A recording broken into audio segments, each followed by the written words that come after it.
प्यारे बच्चों, कैसे हो। आज हम लोग भाग की आगे की विधि के बारे में जानेंगे, लेकिन इससे पहले बात कर लें। आपने पूर्व में 3 तरह की संक्रियाओं के बारे में ठीक से पढ़ा हुआ है। आपने जोड़ पढ़ा, घटाना पढ़ा, गुणन पढ़ा और उनसे संबंधित अभ्यास भी किए।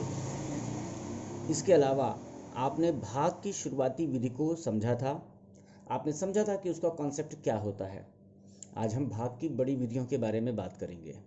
ठीक है, तैयार हैं आप लोग? कॉपी पेन के साथ आप तैयार हो जाइए, क्योंकि कुछ चीज़ें आपको नोट करनी पड़ सकती हैं।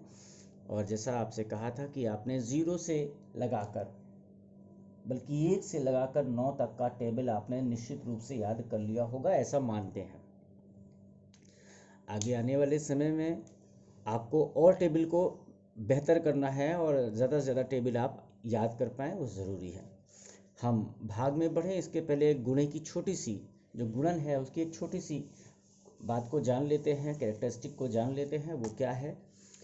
किसी भी कितनी भी बड़ी संख्या में यदि हम 0 से गुणा करते हैं, कोई भी कितनी भी बड़ी संख्या हो, छोटी से छोटी हो, मान लेते हैं 1 में हमने गुणा किया 0 का, तो उत्तर कितना आएगा? 0। अगर हम बहुत बड़ी संख्या ले लें, 1 2 5 7 9 या कोई भी संख्या ले लेते हैं, अगर उसमें 0 का गुणा करते हैं तो गुणन 0 आता है। इससे कोई मतलब नहीं कि संख्या कितनी बड़ी है। गुणन का मतलब अगर 0 से हुआ तो गुणा आएगा। कितना? 0। यहाँ पर एक चीज़ और आप पुरानी याद कर लें, उसको रिपीट कर लें कि किसी भी संख्या में यदि 10 100 1000 लाख आदि का गुणा किया जाता है तो जितने जीरोज लगे होते हैं एक के साथ में, संख्या में उतने ही जीरोज बढ़ जाते हैं। जैसे मान लेते हैं एक संख्या 1 2 3 और इसमें हमने गुणा किया 10 से, तो इस संख्या में गुणा करने में क्या होगा? 1 2 3 और यहाँ पर एक के बाद कितना जीरो है? एक जीरो है। यहाँ पर केवल एक जीरो बढ़ा दिया जाएगा और ये गुणन हो गया। इसी तरह से अगर इसी संख्या में 1 2 3 में हम गुणा करें एक के बाद 1 2 3 जीरोज, एक के बाद 3 जीरो, मतलब 1000 का गुणा 123 में करते हैं तो कितना होगा? 123। तो वैसे ही लिख दिया जाएगा और 1 2 3 जीरो इसके आगे बढ़ा दिए जाएंगे। ये इसका गुणा हो गया। ठीक है, अब हम देखेंगे 2 अंक या उससे बड़े भाजक। जो भाजक होंगे 2 अंकों के या उससे बड़े भाजकों के साथ हमको कैसे डील करना है, क्या कंसिडरेशन दिमाग में चलते जाना चाहिए। हम 2 तरह के प्रश्नों के बारे में चर्चा करेंगे। एक वो प्रश्न जिनमें ज़ीरो, जब हम भाग कर रहे होते हैं तो ज़ीरो का उतारा जाना या ज़ीरो उसमें शामिल हो जाता है, कैसे शामिल होता है, किन कंडीशंस में शामिल होता है, उसके बारे में बात करेंगे। दूसरे वो जो साधारण भाग होते हैं। आइए देखते हैं। एक प्रश्न लिखते हैं, मान लेते हैं लिखा 12,585। ठीक, यहाँ पर हम एक नए तरह के साइन की बात करेंगे। ये साइन लगाया और यहाँ पर लिखा 25। ठीक, पूर्व में आप कई निशानों को पढ़ चुके हैं। ये धन यानी जोड़ने का निशान है, ये ऋण यानी घटाने का निशान है, ये गुणन का निशान है और आज एक नया निशान आपके सामने है। इसको हम कहते हैं भाग। ये कौन सा निशान है? भाग का निशान है। ये पूरा का पूरा जो सेक्शन लिखा हुआ है, इसका मतलब क्या हुआ? यहाँ पर जो बाएं हाथ पर लिखा हुआ है, बाएं हाथ पर, ये क्या है? भाजक है। क्या है? भाजक है। वह संख्या है जिससे भाग लगाया जाना है या किया जाना है। और यह जो दाहिने हाथ पर लिखा हुआ है इस निशान के, ये कौन सी संख्या है? ये भाज्य संख्या है जिस पर भाग लगाया जाना है। मतलब अगर इस प्रश्न को लिखें तो इसका स्वरूप कैसा बनेगा? 12,585 और इसको भाग देना है किससे? 25 से। ठीक, अब हमारा कंसंट्रेशन इस चीज पर होगा कि ये भाग हम कैसे करेंगे, तब जबकि आपको 25 का पहाड़ा नहीं आता है। कि आपसे ये कहा गया है कि 1 से 9 तक के पहाड़ों को निश्चित रूप से याद रखिएगा। यहाँ पर तो 25 है, इसका पहाड़ा फिर भी इजी होता है। अगर आपसे 29 का पहाड़ा कहा जाए तो वो इजी नहीं होता है। तो कैसे करेंगे? यहाँ पर देखें, ये 2 अंक हैं। ठीक है, ये 2 अंक हैं और इन दोनों अंकों को अगर इसके शुरुआती दो अंकों से कंपेयर करें तो कौन सा बड़ा है? 25 है ना। 25 इज ग्रेटर देन 12, ऐसा है ना। अगर ऐसा है तो फिर अब हम इसके 3 अंकों को कंसीडर करेंगे और देखेंगे कि अब क्या हो सकता है। ठीक है, अब देखिए कि 125 25 से बड़ा है। ठीक, तो अब हम इसके 3 अंक लेकर इसके 2 अंकों से भाग लगाएंगे, लेकिन कितनी बार भाग लेकर जाएंगे ये जानना जरूरी है। अब इसके लिए हम ये पहला अंक 25 का 2 और इसके इन 2 अंकों को लेते हैं, 1 और 2, 12 को, 2 छंग 12। हम 6 बार इस गुणा को कर सकते हैं, लेकिन ऐसा करने की स्थिति में होगा क्या? मान लेते हैं कि हमने 6 बार यह गुणा किया। ठीक, अब ये गुणा होता कैसे है? इस 6 से पहले इस 5 में गुणा किया जाएगा, 6 पंचे 30। अब इस 6 से इस दहाई अंक में 2 में गुणा किया जाएगा, 6 दूनी 12 और इस 30 में से 3 बचा हुआ था, 6 दूनी 12 और 3 15। अब आपने क्या देखा कि जब सब्सट्रैक्शन की स्थिति आएगी तो 125 से 150 बड़ा हो गया। इसका मतलब है कि गुणा कर भाग करते समय ये जरूरी है कि इस संख्या के अधिकतम बराबर आ सकता है या फिर उससे छोटा आना चाहिए। इसलिए हम इस गुणा को 6 बार लेकर नहीं जाएंगे, बल्कि अब क्या करेंगे? 5 बार लेकर जाएंगे। बोर्ड में हमने आपको यहीं पर इस चीज को बता दी है। जब आप अभ्यास करेंगे तो आपको एक अंदाजा हो जाएगा कि हम गुणे को कितनी बार लेकर जाएं। ठीक है, अब जब आप 5 से करते हैं तो उसी प्रक्रिया को करते हैं। 5 से पहले इकाई अंक में मल्टीप्लिकेशन करें, गुणा करें, 5 25, हाथ आया 2, 5 दूनी 10 और 2 जोड़ा 12। ठीक, 125 में 125 का अब क्या करना है? सब्सट्रैक्शन करना है, घटाना है। आंसर कितना आया? 0। ठीक, अब क्या करना है? देखिए यहां पर 0 कैसे इंसर्ट करना है, इस बार इस संकल्पना के बारे में बात करेंगे। अब हमने क्या किया? 8 को उतारना है ना, ये हमने 8 को उतार लिया। ठीक, अब अगर 8 को उतार लिया है तो आपको ये देखना पड़ेगा कि जो 8 उतरने के बाद भी क्या ये 25 से छोटा है या बड़ा है?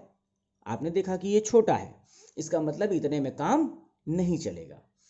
जब काम नहीं चलेगा तो इसका कैसे करना है? अब हम 25 का गुणा करेंगे 0 बार। कितनी बार? 0 बार। अभी अभी आपको बताया कि किसी भी संख्या में 0 से गुणा करो तो क्या हो जाती है? 0। तो इसका आंसर कितना आया? 0 आया ना। 0, ये 0 आ गया। ठीक, ये 0 आ गया। इस 0 आने के बाद जब हमने फिर से सब्सट्रैक्शन किया तो यहां कितना आया? 8। अब क्या उतारना है? 5, 85। ठीक, अब आपने 85 लिखा हुआ है, यहां से देखिए अगर कंपेयर करेंगे 2 का 8 से तो अधिकतम 4 बार जा सकता है, लेकिन 25 चौको 200 हो 25 चौको 100 हो जाता है। हम कितनी बार लेकर जाएंगे? 3 बार। 3 बार लेकर गए, गुणा करिए, 3 पचे 15, 3 दूनी 6 और 1 7। तो ये जो 10 बचेगा सब्सट्रैक्ट करने के बाद, ये 25 से छोटा है, इसलिए ये क्या हो जाएगा? शेष हो जाएगा। जब हम लोग दशमलव वाले अंकों के लिए जाएंगे, इसको और आगे बढ़ाएंगे तो यहाँ पर दशमलव लगाएंगे और नया 0 उतार लेंगे। ठीक है, लेकिन अभी हम लोग दशमलव भाग के संबंध में बात नहीं कर रहे हैं। आपने देखा यहाँ पर 10 शेष बचा है, तो इस भाग में उत्तर कितना आया? अगर हम लिखें इस भाग के बारे में तो ये कितना था? 12 585 को भाग दिया गया था 25 से। ठीक, तो इसका क्वोशंट कितना आया है? भागफल कितना आया है? 503। और शेषफल कितना आया है? रिमाइंडर कितना आया है? 10। अगर इसको वेरिफिकेशन आप करना चाहें, अगर आप इसको वेरीफाई करना चाहें तो क्या करना पड़ेगा? आपका क्वोशंट को, जो क्वोशंट आया है उसका मल्टीप्लिकेशन पढ़ना पड़ेगा डिवीजर से, डिवीजर डिवीज़र से क्वोशंट इनटू डिवीज़र और प्लस इसमें करना पड़ेगा रिमाइंडर। ये हम लोगों ने पहले भी बात करी थी। ठीक है, आइए करके देख लेते हैं। 503 गुणे 25 और इसमें कितना जोड़ना होगा 10। देखिए कितना आता है 25 तिहाई 75, 25 0 0 7, 75 में से बचा हुआ 7, 25 पंचे 125, 1275 में प्लस जोड़ा 10 आया कितना, सॉरी 25 तिहाई 75 503 125, सॉरी यहाँ पर एक 5 रह गया था। 12 575 में 10 जोड़ा कितना आया 12 585। देखिए ये उतना ही है जितना कि आपसे डिवाइड करवाया गया था। ठीक है, तो ये दो अंकों में कैसे कंसीडर करना है, किन अंकों को कंसीडर करना है, इसके बारे में देखा आपने। अब हम लोग थोड़ा सा बड़ा प्रश्न देखेंगे जिसमें जो हमारा डिवीज़र है या जो हमारा भाजक है उसमें 3 या अधिक अंक हों। ठीक है, जैसे मान लेते हैं हम यहाँ पर लेके आए 102 और इसमें भाग करना है 109 और 908, ये भाग करना है। ठीक, अब इसमें 3 अंक हैं, ये 3 अंक हैं 1 2 और 3। तो शुरुआती आप 3 अंक देखिए छोटे हैं कि बड़े, 102 के करस्पॉन्डिंग 109 बड़ा है। ठीक है, इसलिए सीधा सीधा एक बार आपने डिवीजन किया, एक बार मल्टीप्लिकेशन किया, कितना आया 9 में से 2 गया 7 सब्सट्रैक्ट करने के बाद। इसके बाद आपने क्या उतारा 9। अभी भी आप देख रहे हैं कि 102 79 से बड़ा है, इसलिए अभी डिवीजन नहीं जाएगा। आपने लिखा 0 और अगला अंक उतार लिया, आपने 0 लिखा और अगला अंक उतार लिया। इस प्रक्रिया को 0 लगाकर भाग करने की प्रक्रिया को हमने पिछले अभ्यास में समझा है, जिसमें 25 से भाग दिया था। अब 790 आ गया। अब यहां से तुलना करते हैं 1 सत्ते 7, इसका पहला अंक इसका पहला अंक अपने कंपेरिजन किया, 1 सत्ते 7, ये 7 बार जा रहा है। ठीक है, आप 7 बार लेकर गए, कितना आया 7 दूनी 14 की 4, 7 दूनी 14 की 4, 7 0 0 बचा हुआ 1 आ जाएगा, 7 1 कम 7। अब इसका क्या करना है, फिर से सब्सट्रैक्शन करना है। ठीक, 10 में से 4 गया 6, 8 में से 1 गया 7, 7 6 7 6, ये हमारा रिमाइंडर अभी तक आया हुआ है। अब अगला अंक उतार लेना है 8, 768। अब फिर से 102 से डिवीजन करना है, जो आप देख पा रहे हैं कि 7 बार लेकर जाने पर 714 आता है। आप वापस 7 बार लेकर जाइए, कितना आया 714। अब जो बनेगा सब्सट्रैक्ट करने के बाद, 8 में से 4 गया 4, 6 में से 1 गया 5। अब देखिए यहाँ पर कोई अंक शेष नहीं है, कोई अंक बाकी नहीं है, तो ये जो 54 है 102 से छोटा भी है, आप देख रहे हैं, यही 54 शेष के रूप में रखा जाएगा। ठीक है, ओके। तो हम लोग आगे के प्रश्नों को और इबारती प्रश्नों को आगे देखेंगे। पहले आप इस सेक्शन को निपटाएं। अच्छा लगता है अगर आपको ये करना, तो अपने मन से भी प्रश्न बना सकते हैं, उनको जांचने की प्रक्रिया मैंने आपको बता दी है। Okay, bye.